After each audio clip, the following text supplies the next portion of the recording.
Hey, I'm Ben Silverio. And I'm Ansel Burch. And it's time to party. We are not doctors. We don't give medical advice. Please drink responsibly.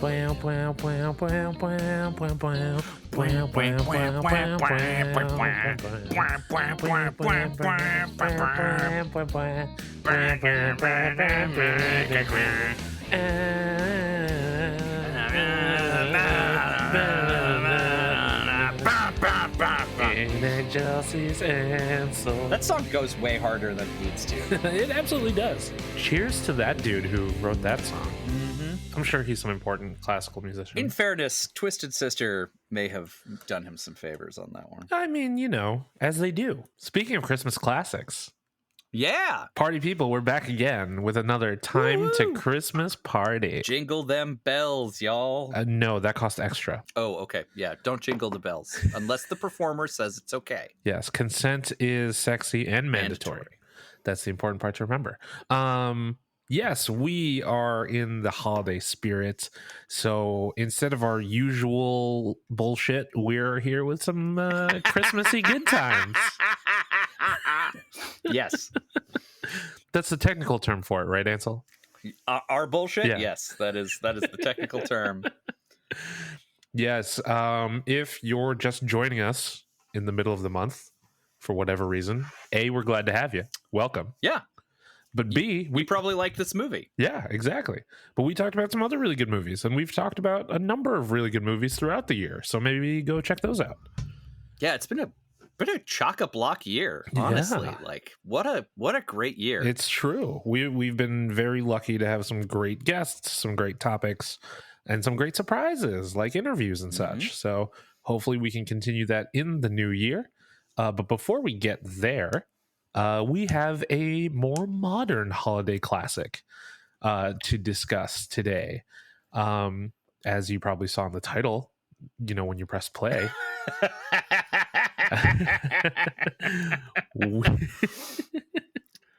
Ben, this movie's old enough to drink. Oh, God, why'd you have to say that? That's true and unfortunate. I did bad math. This movie is old enough to drink illegally in the neighborhood bars in my hometown.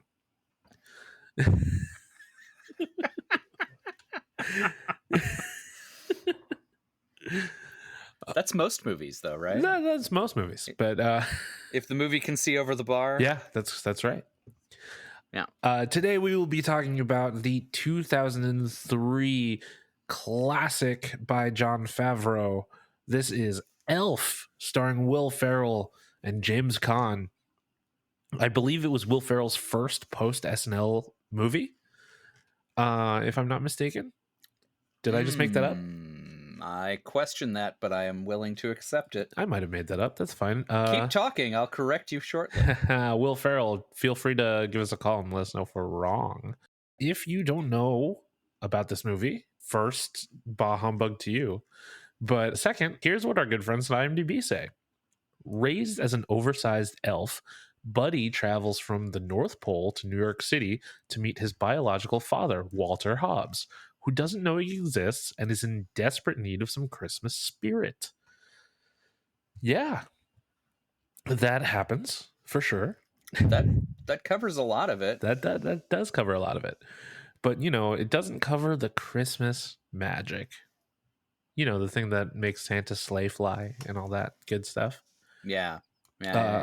So I think we should start by saying the reason we picked this movie this year is because Ansel hates it. I didn't say I hate it, but I do just tolerate it. You want to let us know why, Ansel? Coming in hot. It's just not my vibe. It's not. There is nothing wrong with this movie. To be very clear, like technically, it's cute, it's sweet, it's got a lot of nice things going for it. It's got a good progression. Some parts of it are maybe a little awkward or like not the way that I would have preferred that they chose to do things. But like in the grand scheme of things, It's a perfectly serviceable movie. I have nothing against it technically. It's not my vibe. Right. I watch it every year anyway. Oh. So I can't hate it that much. Does Tab like it? Is that why you My watch wife it every loves year? it. That's the real secret. Yeah. Tab loves. Yeah, every year. Mm-hmm. Yep. Has she gotten you to dress So up he like an elf? left. I have dressed up like an elf unrelatedly, because that's the kind of life I lead. He left SNL in 2002. He followed that up with Old School. Oh. And then The Guardian, which apparently he was an attorney in. I guess that's a TV show. Okay, that was a TV show. Don't count that. But this was right after Old School, same year. Same year. Same year. Okay. Mm-hmm. He may have He done did do this Zoolander first. during his time there. Right. So he was Mutagu in 2001. Okay. Um. So what you're saying is I was close. You were close. I mean, yeah, if we're saying exclusively movies that he did after the time he was on SNL, yeah, like this was one of the first two. It's right there. All right. Fun fact. This movie was initially like it started going through the process in 1993. Criminy. And do you know who was originally looked at to play Buddy the Elf? Jim Carrey? Yes, but there was another person who is also an SNL alumni. Okay, so in 1993? Yes. Okay, in 1993, who did I care about who was on SNL, who did that kind of stuff? So this would have been right in the middle of his 5 seasons on SNL. Oh, that's not going to help me. Dana Carvey. No, he's way earlier. That's a good guess. Who was it? I think that would have been. Is it? No, it's not Dana Carvey, but I think it would have been interesting if he did play the role. The answer is Chris Farley. Oh, yeah. It's kind of funny how Chris Farley was originally in line to play Buddy the Elf. He was originally in line to play Shrek. And then I mean, yeah, because he was the zeitgeist. Yeah. In the early 90s, like you didn't get bigger than Farley for a minute there. It's true. I wish or at least I hope. Well, you know, his demons won out in the end, right? But I hope that he knew how much of an impact he left on his audience. You know? Yeah. Yeah, it's tough to say when someone's struggling with that particular set of afflictions. But yeah, you got to hope that at least in the moments where he was winning that he knew, because God, yeah, he was so beloved. Absolutely. And still is. Like so many people still lean back on him today as a reference point. Oh yeah. So yeah, just what a absolute class act. But yeah, okay, so him or Jim Carrey, which Jim Carrey also makes sense. That would have been a very different movie. Yes. Also in the beginning, it was much darker and leaning more towards like a PG-13 until Favreau joined the project. And that's when it went down to, what is it, PG? Yes, PG. So, yeah. It went down to a PG because he really embraced the homage to the Rankin and Bass Christmas specials, which we love here at Time to Party. We love a Rankin and Bass. Big fans. Yeah. Check out last year's specials. Absolutely. So I want to start with something positive, and I want to know what your favorite part of Elf is. Ooh, my favorite part of Elf. I think that the date he has with Jovi where they go and have the best cup of coffee in New York and do all the New York the New York porn scene, the bit where it's just like, look how cool New York is. We moved all the trash inside for a while. Sponsored by the New York Board of Tourism. Tourism Board, yeah. I think that was a really sweet point in the movie, and it defined a change in both characters. Jovi finds more of the charmingness in Elf, and Elf, Buddy, to a certain extent, learns to like keep his shit together for a couple minutes for like the first time in the movie. So I think it's a good scene in that way, as well as just being very, very sweet. So I think that's my favorite part. I agree. That was going to be my answer, because wow. I famously dislike New York, but I love that scene because of what you said, what it does to the characters. It kind of like evens them out. It puts them almost on an even playing field at that point. Because like it's where they start to see eye to eye. Yes. And they're like, "Oh, you're a weirdo," and he's like, "Yeah, and you're about to be a little weirder," and she's like, "I'm cool with that. I am Zooey Deschanel after all." But if it wasn't that scene, I was going to say another scene involving Jovi and Buddy, and it is kind of creepy when you really look at it. But the duet in the bathroom, scene? Yeah, because he's so innocent that almost lets it slide, but like don't go in the women's restroom when people are showering. Just don't do that. But it's good advice for your life. It's sweet. I regret to say that I also thought about that when you first posed the question. See? I was like, ooh, but that's too creepy. It is. And there's all that discourse around that song. Yeah, it's a really double whammy on that. I don't want to get into that too much, but I will say that I do like that song. Like it has the terrible misfortune of being a beautiful song that is also hella problematic. Sure. Like, ooh, I get you, but boy, that's some good writing right there. Like it's a good. And it's such a great duet too. Lots of anyway. And I think it's too bad. It's too bad. Because like when you look at the words on paper, obviously it's bad. Like it's pretty bad. But with the performance that comes with it and the nuance, but also the context. This is 2024. We don't have time for nuance. Yeah, exactly. We can't afford nuance in this economy. Yeah, who has media literacy these days? Yeah. Yeah. But yeah, the performance really does sell it. The both partners looking for excuses or being playful. But yeah, boy howdy, on paper, woof. Anyway, well, that's not what we're talking about today.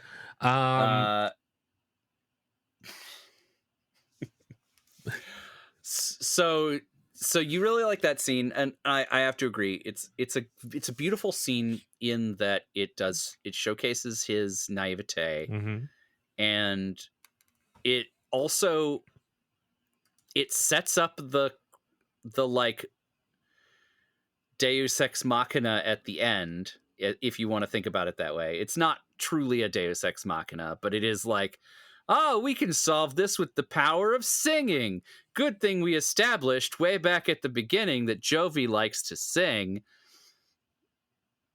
I mean, the best way to spread Christmas cheer, Ansel. Exactly. And that line is from that scene as well. Yeah. So, yep. It was there all along, staring us in the face. You can't put a gun on the wall and not use it by the third act, right? This was Chekhov's parable about Christmas songs. Yeah, it's a very famous literary device. I don't know why you're laughing at that. I didn't go to film school. Right. I keep forgetting. I'm sorry.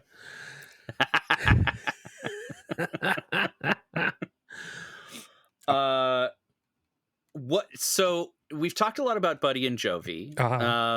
Let's talk about the other relationship for a hot second. Okay. How do you feel about Buddy's dad and Emily? How do we feel about Walter and Emily and their weird relationship to their son?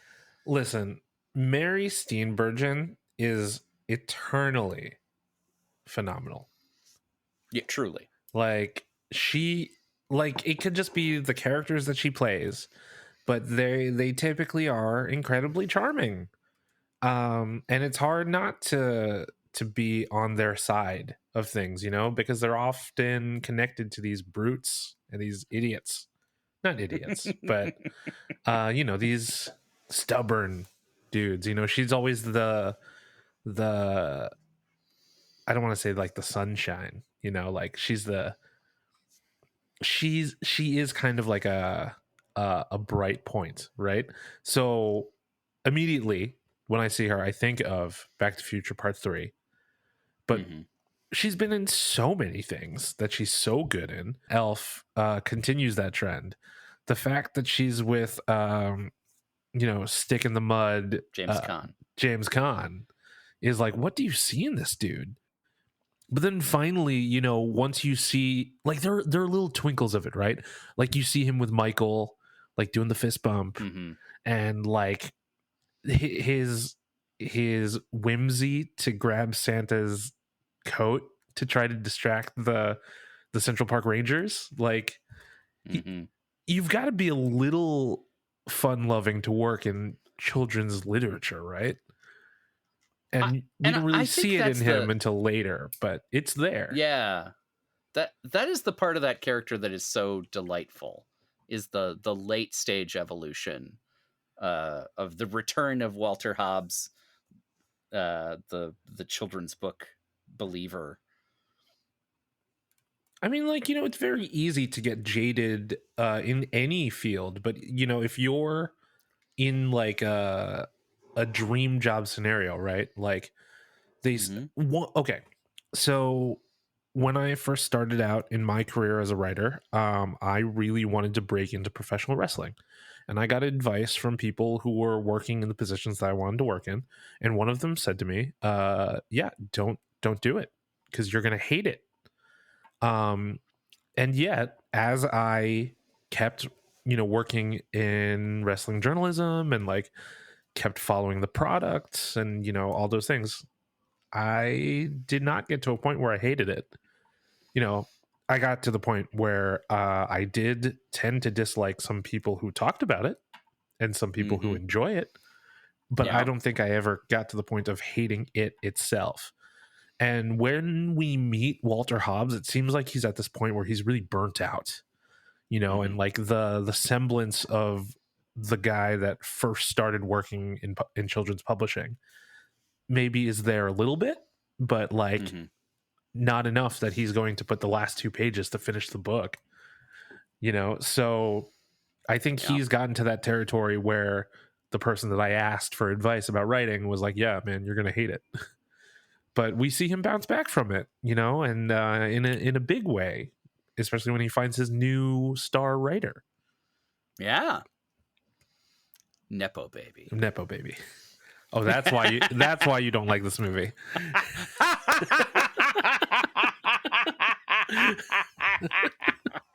Ansel's very adamantly anti-Nepo baby. Oh yeah, even when it's weirdly extended and stretched. Hadn't occurred to me until just now. But he's totally a Nepo baby. It's true. I mean, he in the North Pole, he got special treatment because he was the son of the head elf. That's right, Papa Elf. You can't get much more Nepo baby than the son of Papa Elf. Unless you were Santa's kid. Sure, yeah. Yeah, so... Santa famously doesn't have kids. I mean, neither did Jesus, but, that we know of. Yeah, I mean, if Kevin Smith taught us anything in the movie Dogma, there's a familial line there.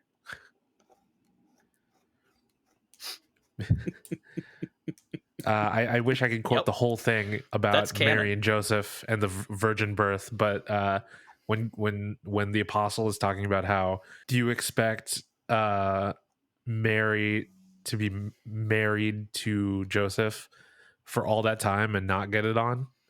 You know, like, it's a very good point. It is. Man, we're really Hey, Dogma is on theme. Dogma is on theme. It's true. And speaking of Dogma, I'm super stoked that Kevin Smith has the rights back. I saw that. Yeah. Like, what? It's a Christmas miracle. It is. What that is. It absolutely is. And now he has so much planned for it. I believe it's supposed to go on tour. So, you know, fans of Kevin Smith and Dogma should keep an eye out for that. There should be a new Blu-ray release, finally. Thank God. Oh my God. I can't wait to see all those special features. Just give them to me.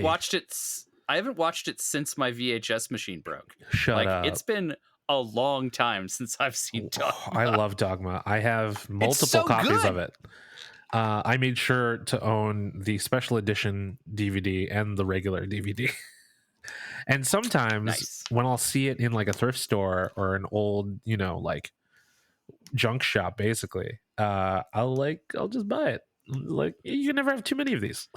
Can't have, yeah. It's good to have around. It's always good to have a backup. So how do you feel about like the story progression of Elf? Is there, broadly speaking? Broadly speaking, I think the structure is pretty well done. You know, it's simple. There's not much to it. It's easy to follow.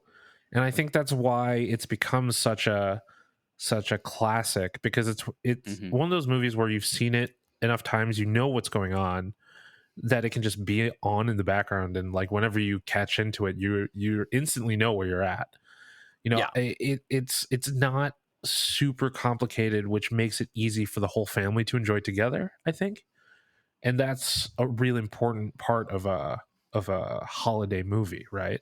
And I think it does that really well. And it has this modern sensibility to it, because obviously it was made in the 2000s, but compared to some of the other Christmas movies that we all look at as classics. But sometimes simplicity wins out.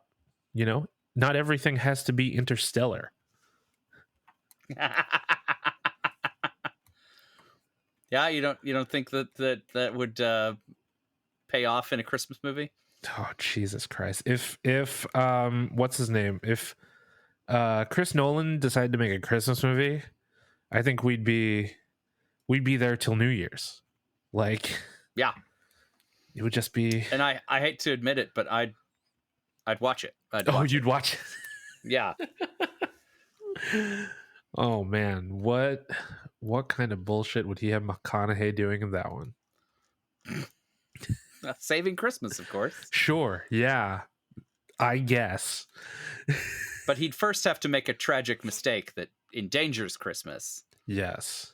Oh man, what could McConaughey do to endanger Christmas? That's. I mean, I can think of a lot of things. McConaughey specifically. I mean, he's already got access to time travel, right? That's canon. But then it'll soon be Pachelbel's canon.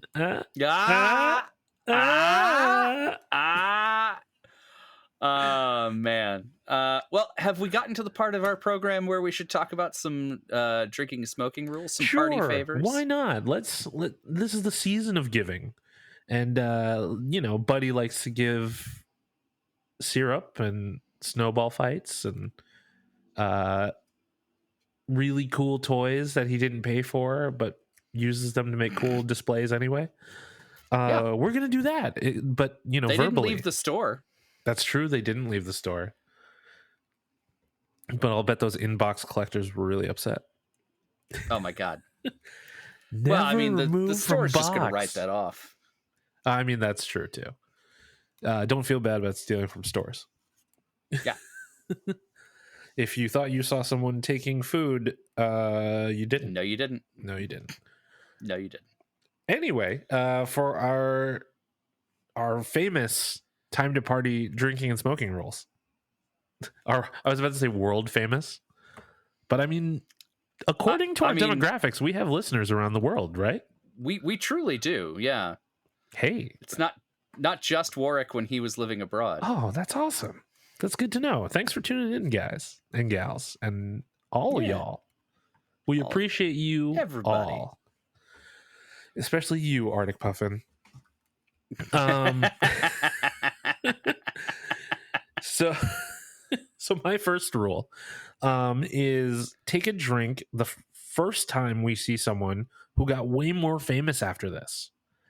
Ansel was trying to make a case for every time, since there aren't too many, but like, I don't know. You can you can make your own ruling on that one, because the number one person I think who got way more famous after this is Peter Dinklage. I mean, he rose to such prominence after this, obviously because of Game of Thrones, but he's done so many other things. And I even he wasn't slouching before this either. That's true. So he was already on the rise. Also Zooey Deschanel, because this was prior to New Girl. She definitely rose to superstardom after that. After this, I should say. And then, you know, there was that young up and comer, you know, came out of nowhere, but just stole everyone's heart as Santa Claus, that Ed Asner. Yeah, that guy's really going places. You know, Toy Story star Ed Asner. Yeah, him and that Bob Newhart guy. I think they're really making something of themselves. They're superstars after this movie. Thanks, Will Ferrell. Yeah, good work, Will. I mean, I guess a case could be made that Will Ferrell got way more famous after this too, right? Will Ferrell did get way more famous after this.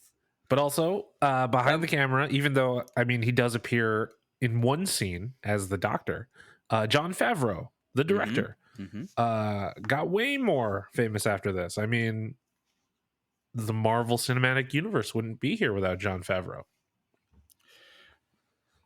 Yeah, that guy, boy howdy, that guy has really taken the bull by the horns and just shaking it until all the steaks came out. I lost that. Are you talking about Star Wars?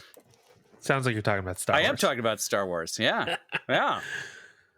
Because obviously he's a big Star part of Wars that now too, and Marvel and. Yeah, he knows what's up, that Favreau guy. All right, well, my first rule is to take a drink every time you hear some elf slang. Oh. Can you give us an example? Like ninny muggins. I just wanted you to say it. I don't know why ninny muggins is the only one coming to me now, but I'm a cotton-headed ninny muggins. No, buddy. You're not a cotton-headed ninny muggins. I mean, we were talking about this before we started recording, but do you know who plays that elf? Ming Ming? Let's pretend I don't. No! Well, if you're a fan of another classic Christmas movie, A Christmas Story, you might recognize him as Ralphie. Peter Billingsley. Oh, look at that. Keeping it in the Christmas family. It's true. And another thing that we're going to pretend that we didn't talk about before we started recording. Did you know that there's a sequel for A Christmas Story? It just seems so implausible that there would be a sequel to The Christmas Story. Like, what story had we not told? It's true. They really did tell the story they needed to tell. I understand why they would want to go back to the well, because it's about, you know, Ralphie as an adult with his own family, now going through Christmas without the old man.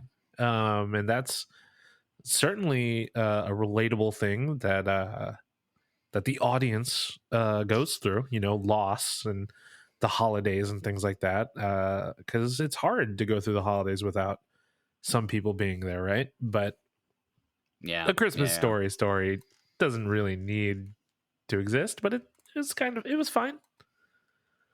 It was fine. It was fine. It was fine. It was acceptable. Not the worst thing that ever happened. Sounds like you're talking about Elf again.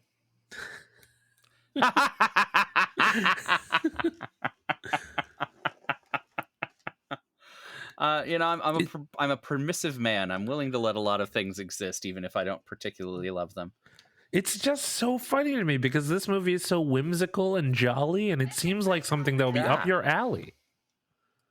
It does. It does seem like something that would be up my alley, and it's gotta just be that I think Will Ferrell is a little too manic in this movie for my extended enjoyment.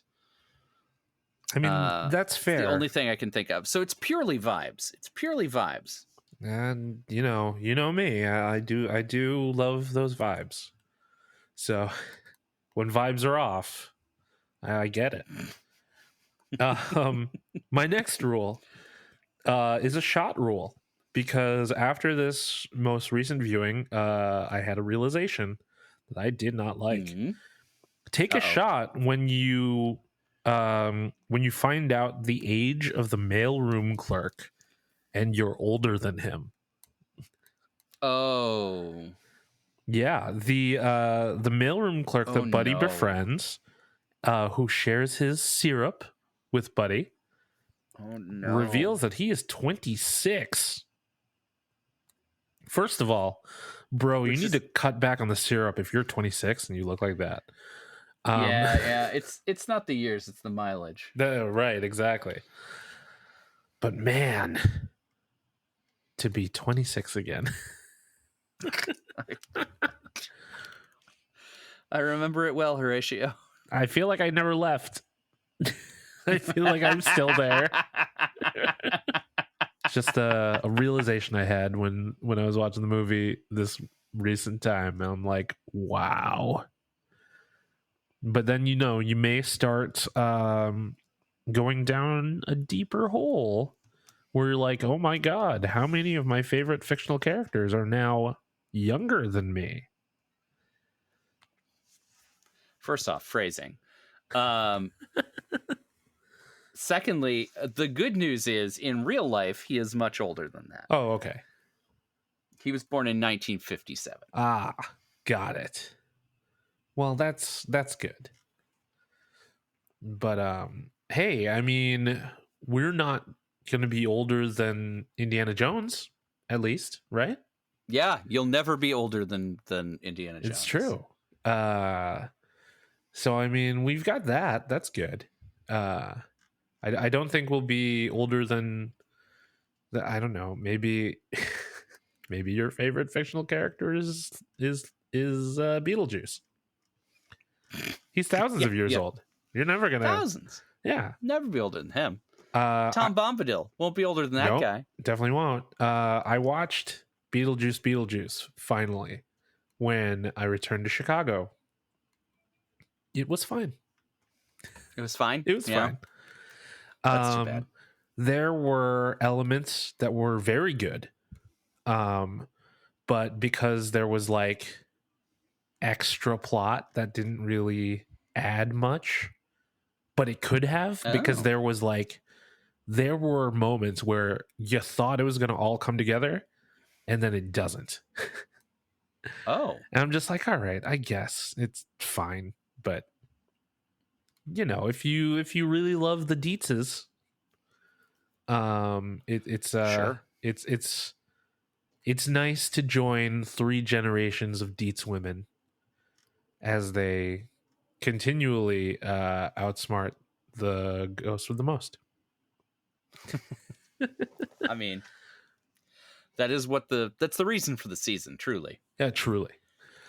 And Jenna Ortega is pretty good. I mean, it's not like she's she's really stretching that far from her usual, because if I'm not mistaken, the writers from Wednesday were involved in this movie.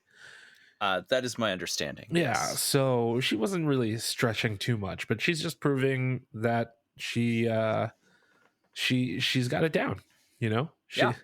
Hey, once you find a niche, you don't have to stretch. It's you true. can just keep doing the same thing. Speaking of McConaughey. Hey, speaking of McConaughey. All right. Let's go ahead and move on to my next rule. Sure. Which I totally didn't just lose. Hold on. Here we go. So my next rule is to take a sip every time someone says the North Pole. Oh. I'm just now realizing how much they talk about the North Pole. A lot. They talk about it a lot. It's a lot. Ooh, that one might be rough. This one won't kill you, but it will get you very buzzed for various parts of the film. Yeah. But if you want a rule that'll kill you, have I got one for you? I had a feeling you'd follow this up with that. My final rule is take a drink whenever someone says the name of the movie. Elf. Yeah. The one scene with Peter Dinklage alone. Oh my God. Oh my God. Yes. Yeah, that one might be a doozy for y'all if you decide to take it on. Yeah. But you're on Christmas break. Why not? Yeah. Go hard. Even if you're just drinking like ginger ale or water or something. Eggnog. Get so hydrated. So hydrated. All right, so my last rule is take a drink every time we see Buddy's feet. Oh. It's something I noticed about this movie because he wears such distinctive shoes. They take extra pains to do full body shots that include his feet. And I feel like it is a different framing than we tend to get in modern cinematography.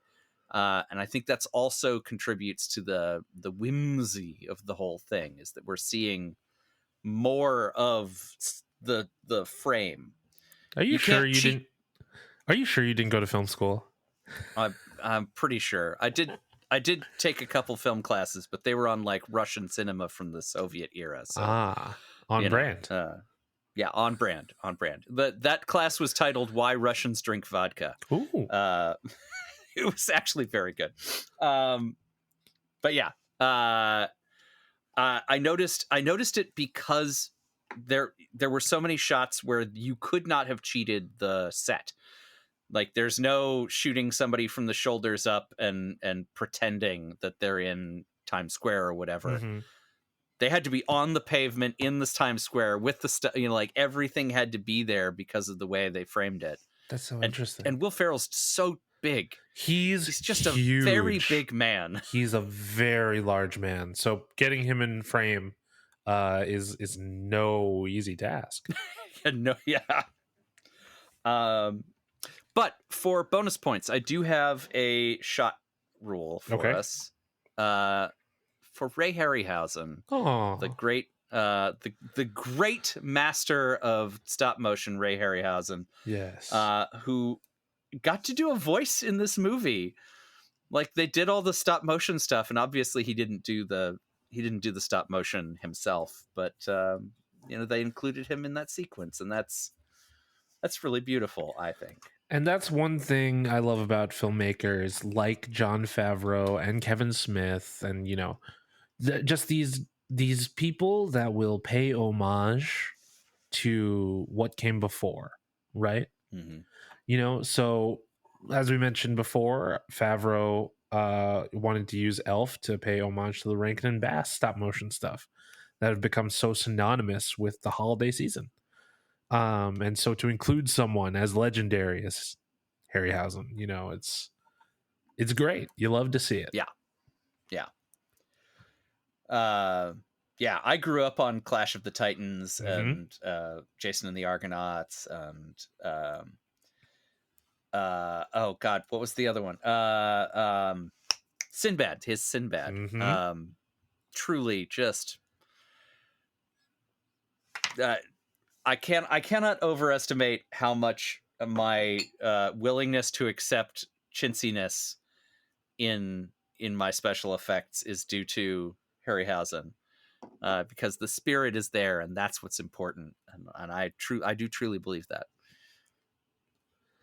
One thing that we did not discuss in more depth, because we did talk about a song, but like the whole soundtrack, I think is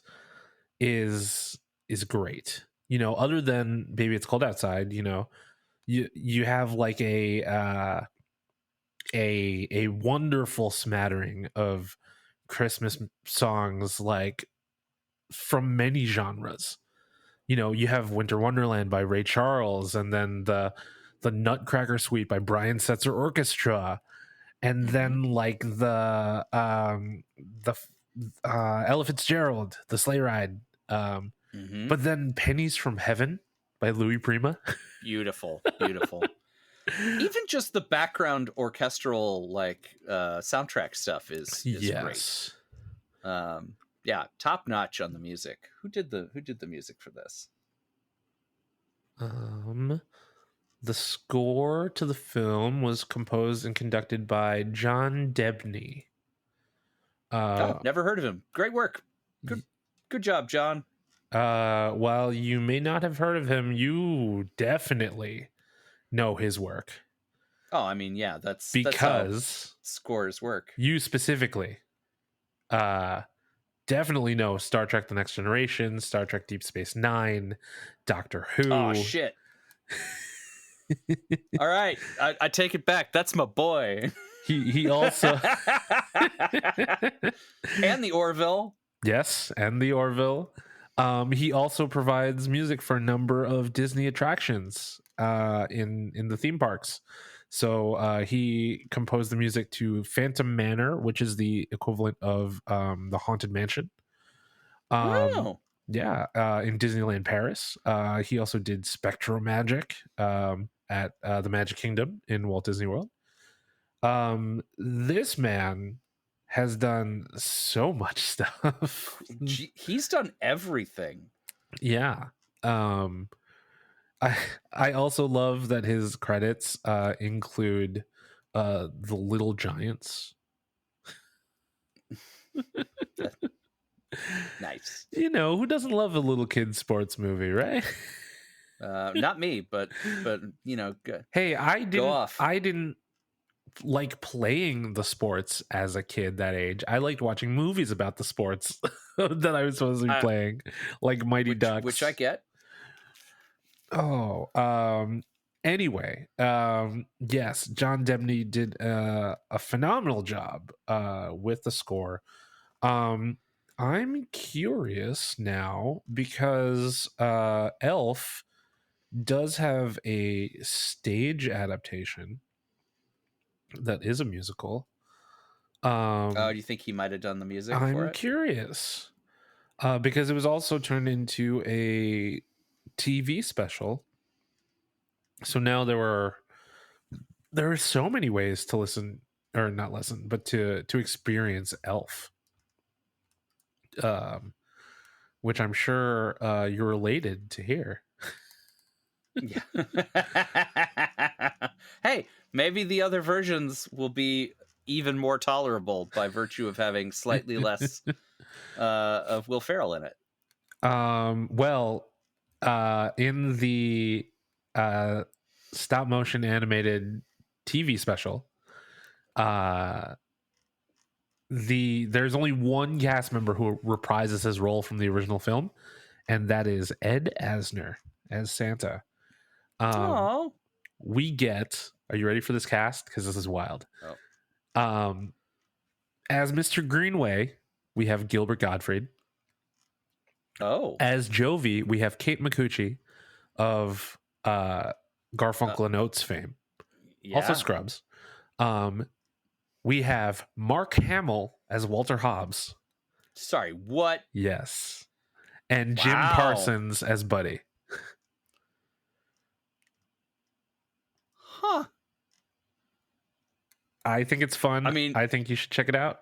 Um, I'll have to check that out. it'll probably when did be that come out? 2014. Oh, okay. Yeah, you'll probably find it on Peacock as it was an NBC production. But Okay. I'm sure you have ways. I actually regret to inform you that I pay for Peacock. Oh, really? Yeah, I know. You don't watch wrestling, I know. Ansel? No. Because that's the reason why I pay for it. I don't remember why we pay for Peacock. There was something. You really like The Office, huh? Love it. Love it. Have definitely watched a full episode of that. And I'm not against it, to be clear. I just haven't gotten to it. I'm sure it's good. Everybody says it's good. I believe them.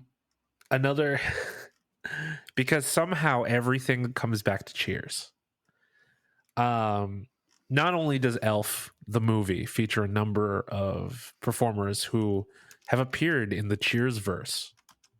For example, Zooey Deschanel played Roz's cousin on Frasier. And Mary Steenburgen was a caller on Frasier's radio show. But can you guess who played Santa Claus in the original Broadway musical cast?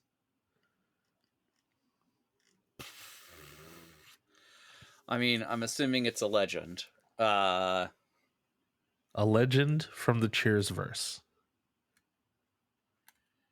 Ted Danson. No, but that would have been fun. It was George Wendt. Norm. Oh. Okay, that makes sense. I buy that. A legendary product of the Chicago theater scene. Oh yeah. I always forget about that. Yeah, he's a very good stage actor, which is why I think Cheers worked so well for him, because it was essentially a play every week. Oh yeah. Cheers is the right vibe if you're the sort of person who really got your start in the theater. Yeah, we don't get too many like that anymore.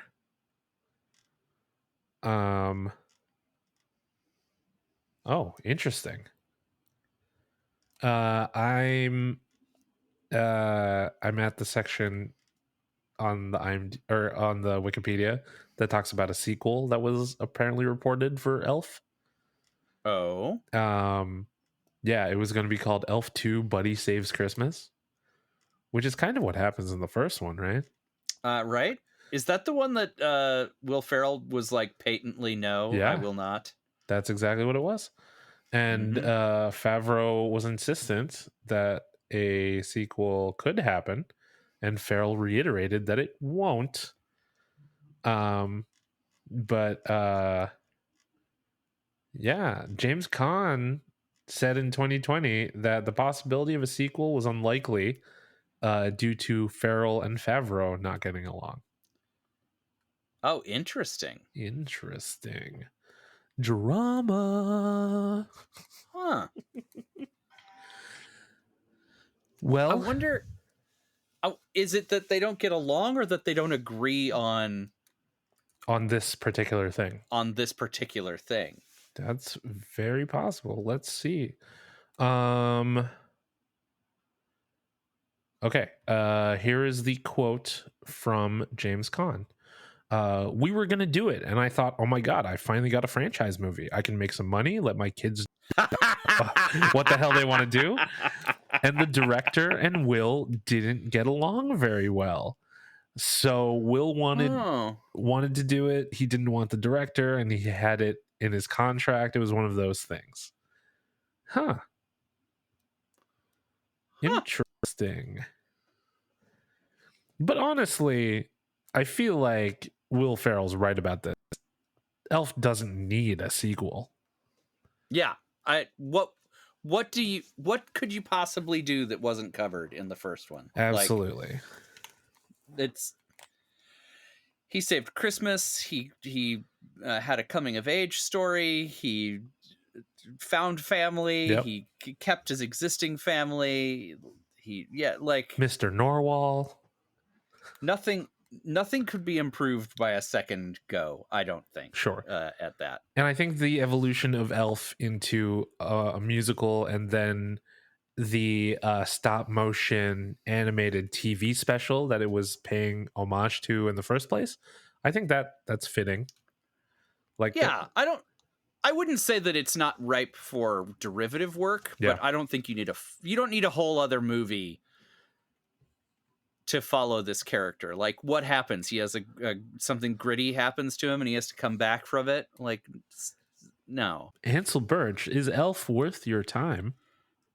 Yeah, Elf is worth your time. It's charming, it's delightful, it's well orchestrated and well produced. It's got everything you want in a Christmas movie, and then some Will Ferrell, which may or may not be your jam. You know, if that's the vibe you're looking for, then it's got all of it. But if you're not into that vibe, like Ansel, that's fine.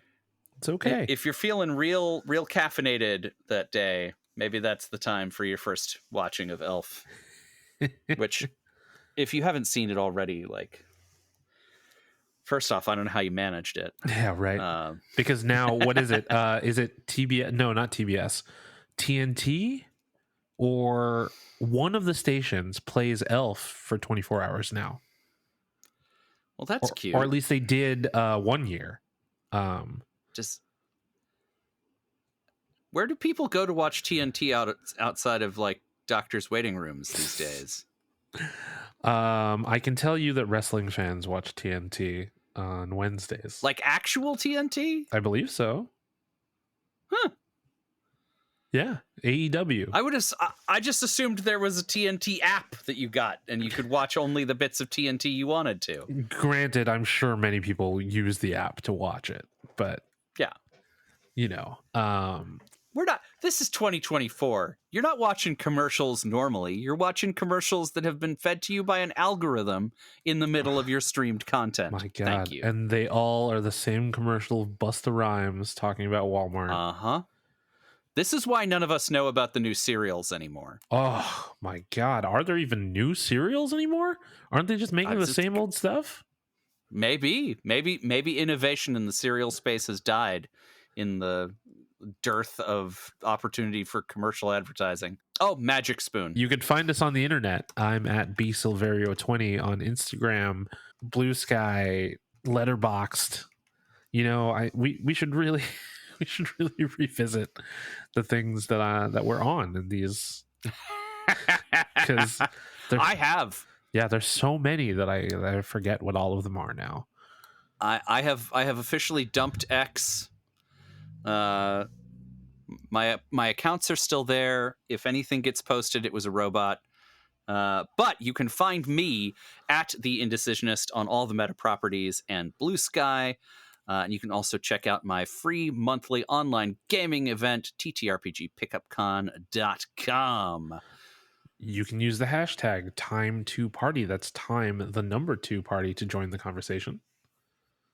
Or time the number 2 party, all spelled out, thanks to Warwick. This has been an Indecisionist production. Special thanks to April Moralba for our podcast art, and to Marlon Longin of Marlon and the Shakes for our amazing theme song. Yes, and friends, party people, we hope that you're enjoying your holiday season. And you know, if you're feeling down, the best way to spread holiday cheer is to sing loud for all to hear. Yeah. So as you're doing so, be excellent to each other. And party on, dudes! I really can't stay. Baby, it's cold outside. I've got to go away. Oh, okay, let me call you an Uber. Well, thank you. Yeah. There we go. It'd be wild for me to try to keep you here. Like, what? Oh, how creepy.